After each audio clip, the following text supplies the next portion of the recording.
یہ توحید کا جلوہ ہے جی،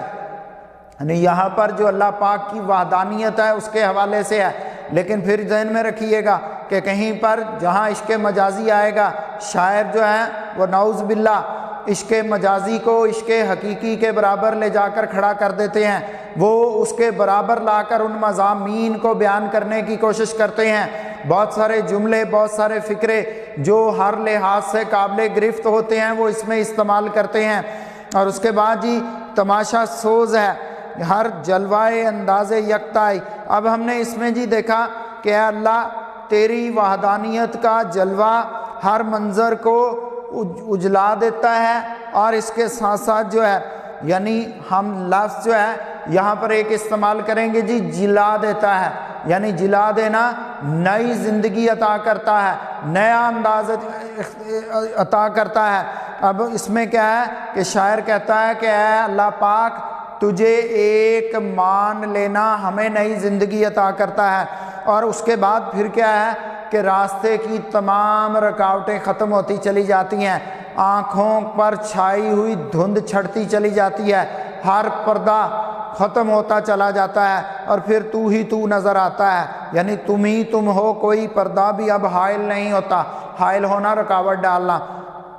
اب یہاں پر واضح طور پر جو ہے یہ شعر عشق حقیقی کی طرف ہے جی، یعنی اس کے اندر جو ہے اللہ تعالیٰ کا جمال و کمال، اور اس کے بعد اس کا انسان کے دل میں سما جانا۔ جب انسان اللہ پاک کی یاد کی طرف چلا جاتا ہے، جب اس پر اللہ پاک کے جلوے سامنے آنے شروع ہو جاتے ہیں، تو پھر اس کے بعد اس کو کائنات میں کچھ بھی نہیں دکھتا، بلکہ جس کی تخلیق ہے اس دنیا کے حسن اور دل فریبی کا کوئی پردہ درمیان میں حائل نہیں رہتا۔ کہتے ہیں نا کہ انسان جب اس دنیا کے اندر آتا ہے تو وہ جیسے جیسے ہوش سنبھالتا ہے اس دنیا کی رنگینیوں میں کھوتا چلا جاتا ہے، یہاں تک کہ وہ اپنی زندگی کے اصل مقصد اور اپنے تخلیق کرنے والے کو نعوذ باللہ فراموش کر بیٹھتا ہے۔ لیکن یہاں پر شاعر اس کے الٹ بات کر رہا ہے، وہ کہتا ہے کہ جب اللہ پاک کی توحید کو مان لیا جائے، جب اس کی یکتائی پر ایمان لے آیا جائے، تو پھر اس کے بعد اسی کے بنائے ہوئے حسین نظارے، اسی کے بنائے ہوئے حسین دل فریب نظارے راستے کی رکاوٹ نہیں بنتے۔ وہ کہتا ہے کہ دنیا کی کوئی طاقت بھی اس میں آنکھوں پر بائی ہوئی دھند کو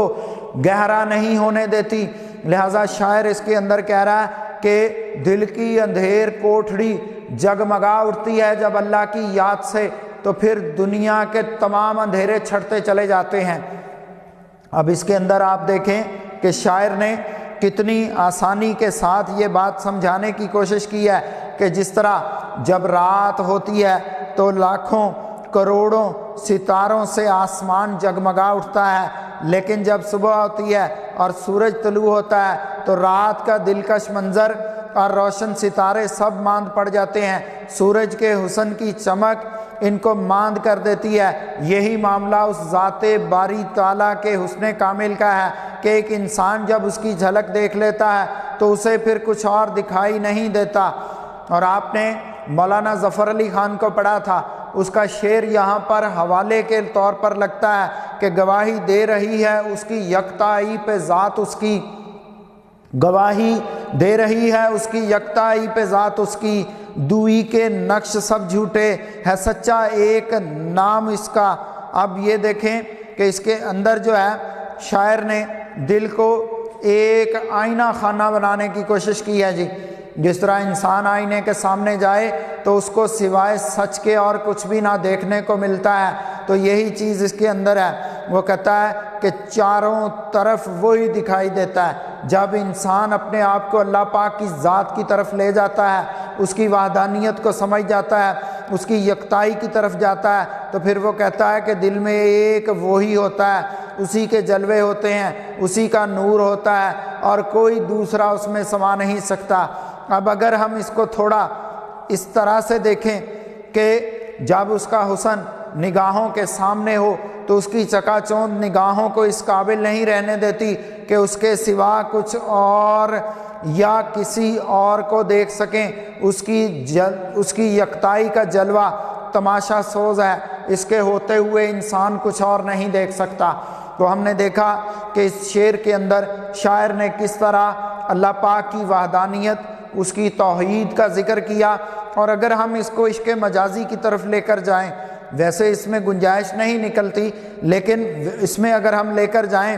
کہ اگر حسن کا اثبات اور حسن کی نفی ہے تو بالکل اسی طرح ہر باطل کی بھی نفی ہے۔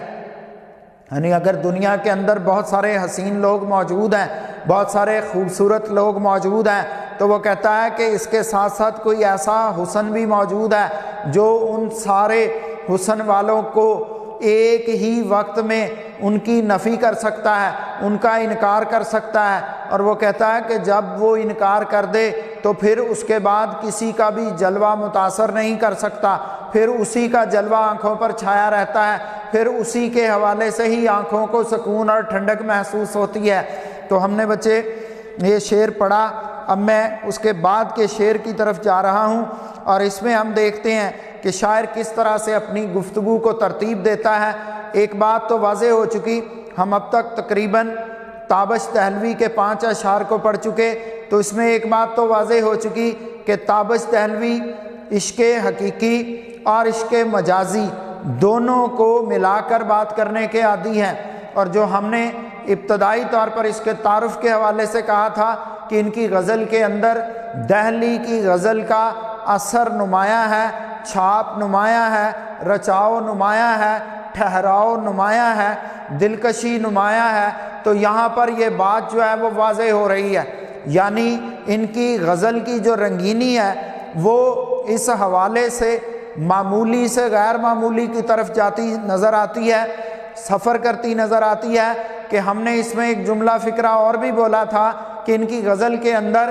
جو اخلاقی چیزیں ہیں وہ نمایاں ہیں۔ یعنی اگر یہ عشق مجازی کی بات کرتے ہیں تو اس میں آڑ عشق حقیقی کی لیتے ہیں، اس کے اندر عشق حقیقی کو نمایاں کرتے ہیں، اور پھر اس کے بعد اپنے مضمون کو آگے لے کر چلتے ہیں۔ چونکہ دنیا داری سے انکار ممکن نہیں ہے، شاعر اپنی جمال پسندی کو پس پشت نہیں ڈال سکتا، شاعر اپنی حیرت کو نظر انداز نہیں کر سکتا، شاعر اپنے کہے ہوئے جملے فکرے ایسے لوگوں کے سامنے نہیں رکھ رہا جو اس کی زبان سے واقف نہیں ہے، یا پھر وہ ایسے لوگوں کے درمیان زندگی نہیں گزار رہا جو سرے سے اس کا مسئلہ نہیں ہے۔ جتنا مرضی وہ اپنے معاشرے کا انکار کر لے، جس طرح مرضی وہ اپنے معاشرے سے پیچھے ہٹ جائے، اس کے باوجود وہ اسی معاشرے کا شہری، اسی معاشرے کا حصہ رہتا ہے، اس سے وہ کسی صورت انکار نہیں کر سکتا۔ لہٰذا جب وہ شعر کی صورت میں کسی بھی مضمون کو لے کر آتا ہے تو اس کے پیش نظر کہیں شعور میں، کہیں لاشعور میں، کہیں تحت الشعور میں یہ بات ضرور موجود رہتی ہے، بلکہ میں یہ کہوں تو زیادہ بہتر ہوگا کہ زیادہ مضبوطی سے موجود رہتی ہے، کہ وہ ہر صورت جو ہے اسی دنیا کو ساتھ لے کر چلتا ہے، جس دنیا کو وہ سدھارنا چاہتا ہے، جس دنیا کے حوالے سے وہ گفتگو کرنا چاہتا ہے۔ تو میں شعر پڑھتا ہوں اور پھر بات کو مزید آگے بڑھاتے ہیں۔ تو شاعر کہتا ہے، رہا ایک ایک قدم پر پاسے آداب طلب ورنہ، وہاں ہم تھے جہاں پانا تیرا مشکل نہیں ہوتا۔ پاسے آداب طلب جی، مانگنے کے آداب، حاصل کرنے کے آداب، رکھ رکھاؤ، قانون قاعدہ، اصول، قانون دستور، یعنی بہت زیادہ وسیع معنوں میں یہ لفظ جو ہیں یہاں پر استعمال ہوئے ہیں۔ تو وہ کہتا ہے جی مجھے ہر قدم پر مانگنے کے آداب کا خیال رہا، ورنہ میں جس جگہ پر تھا تجھے حاصل کرنا کچھ مشکل نہ تھا۔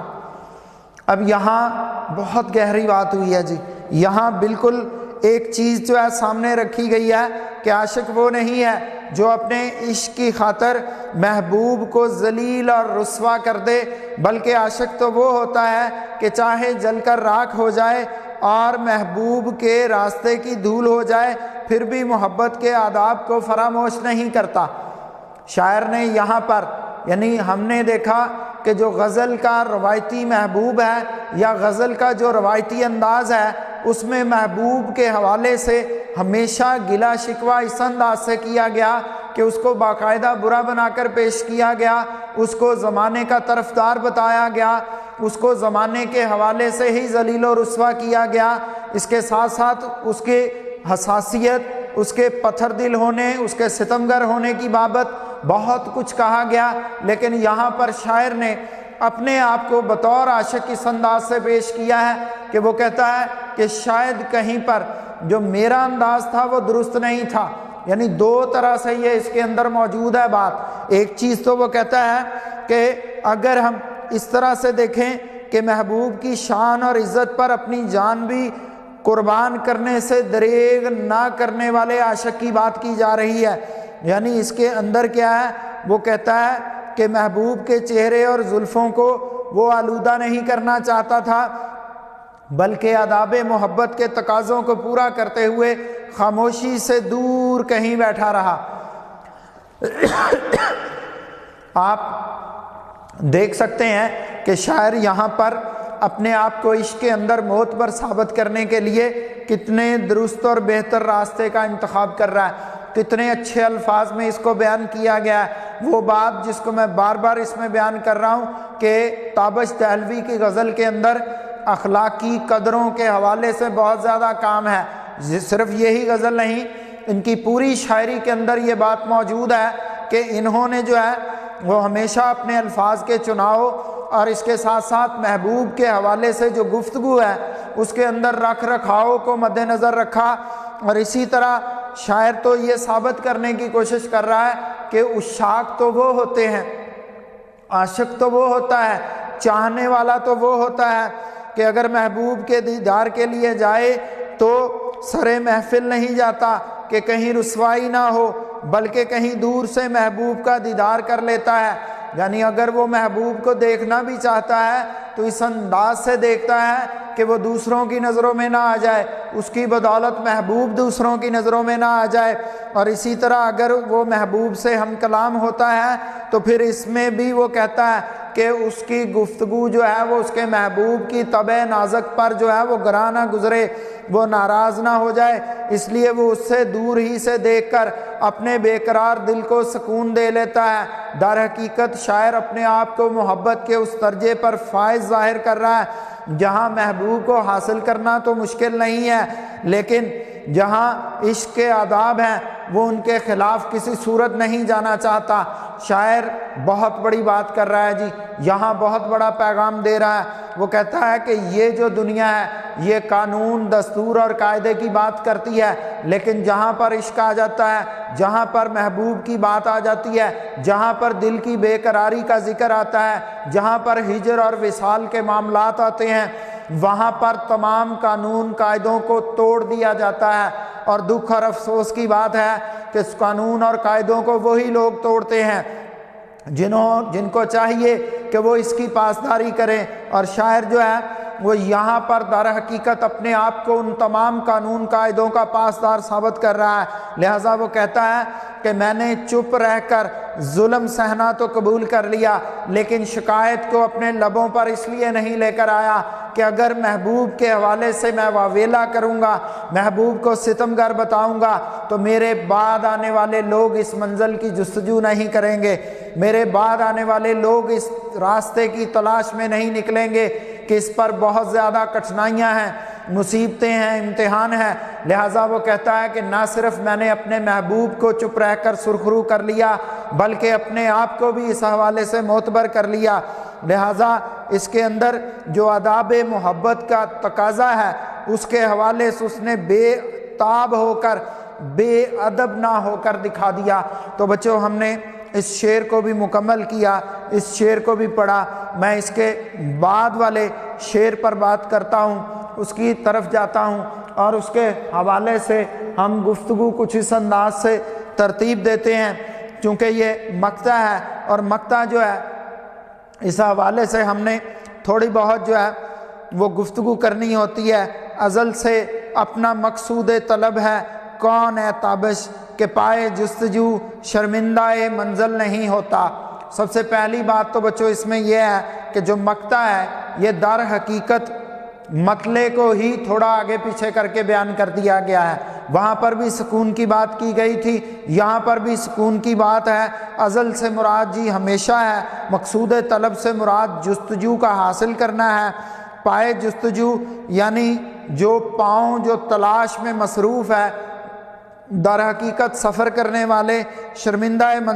منزل پر پہنچنا ہے، کہتا ہے جی ہم ازل سے اس ذات کی تلاش میں مصروف ہیں جسے پانا انتہائی مشکل ہے۔ ایک چیز جی۔ دوسری طرف کیا ہے کہ وہ کہتا ہے کہ اللہ تعالیٰ جو ہے وہ ہماری طلب کا مقصود، ہماری آرزو کا حاصل ہے، ہمارے سفر کی منزل اور ہماری عبادت کی چاہت ہے، ہم اس کی تلاش میں ہیں مگر ہمارے قدم ابھی تک منزل تک نہیں پہنچ پائے۔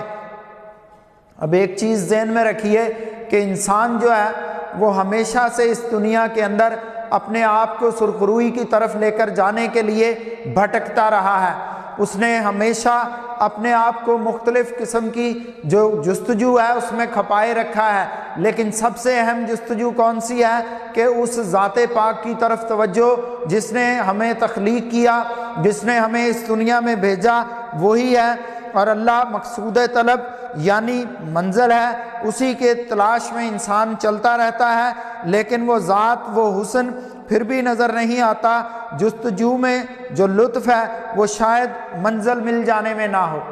یہاں پر شاعر نے جو بے قراری ہے اس کو ایک نیا انداز دے دیا ہے۔ شاعر کہتا ہے کہ ہماری جو جستجو ہے یہ ہمیں آگے سے آگے لے کر چل رہی ہے۔ اب اس میں ایک اور چیز بھی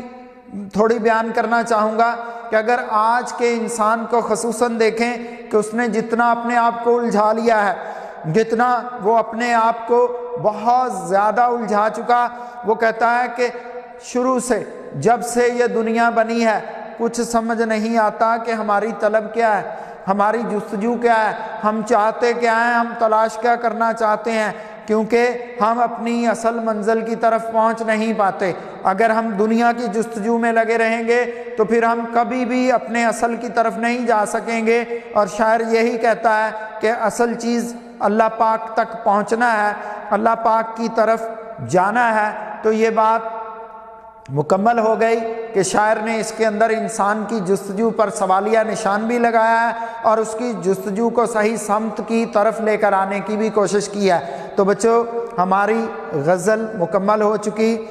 تابش دہلوی کو ہم پڑھ چکے، تابش دہلوی کے حوالے سے ہم گفتگو کر چکے، اور ایک بار پھر کہوں گا کہ اپنی تیاری کے حوالے سے کسی قسم کی بھی کمی بیشی کی طرف مت جائیے گا۔ میرا آج کا لیکچر یہیں پر ختم ہوتا ہے۔ اللہ پاک آپ کو اپنی حفظ و امان میں رکھے۔ اللہ حافظ۔